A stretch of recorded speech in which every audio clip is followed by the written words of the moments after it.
കാലഘട്ടം മാറി, കാലം മാറി. എന്തായാലും ഒരു 30 വർഷത്തിന്റെ ഗ്യാപ്പ് ഉണ്ടാകും.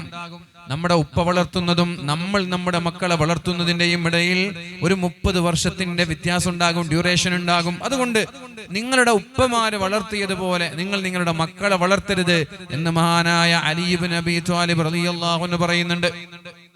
അള്ളാഹുവിന്റെ ഹബീബിന്റെ കാലത്ത് നബി തങ്ങൾ വളർത്തിയതുപോലെ ഈ നാട്ടിൽ ഇന്ത്യയിൽ നമ്മൾക്ക് വളർത്താൻ കഴിയില്ല. സ്ഥലങ്ങൾ മാറി. അത് മക്കയാണ്, ഇത് ഇന്ത്യയാണ്. ആ കാലഘട്ടം 7-ാം നൂറ്റാണ്ടാണ്, ഈ കാലഘട്ടം 23-ാം നൂറ്റാണ്ടാണ്.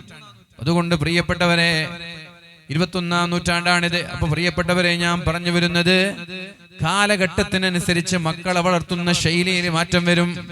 സ്ഥലത്തിനനുസരിച്ച് മക്കളെ വളർത്തുന്ന ശൈലിയിൽ മാറ്റം വരും. അമേരിക്കയിൽ മക്കളെ വളർത്തുന്നത് പോലെയല്ല ഇന്ത്യയിൽ മക്കളെ വളർത്തുക. ടൗണിലുള്ള ഒരാൾ മക്കളെ വളർത്തുന്നത് പോലെയല്ല ഉൾഗ്രാമങ്ങളിലുള്ള ഒരാൾ മക്കളെ വളർത്തേണ്ടത്. എല്ലാം വ്യത്യസ്തമാണ്. അപ്പൊ ഇതിനെങ്ങനെ പഠിക്കും? അതാണ് അള്ളാഹു ചില ആളുകൾക്ക് നൽകുന്ന വിസ്ഡമാണ് പാരന്റിങ് എന്നുള്ളത്. അള്ളാഹു ചില ആളുകൾക്ക് നൽകുന്ന ഹിക്മത്താണ്. അള്ളാഹു ചില ആളുകൾക്ക് നൽകുന്ന വിസ്ഡമാണ് പാരന്റിങ് എന്നുള്ളത്.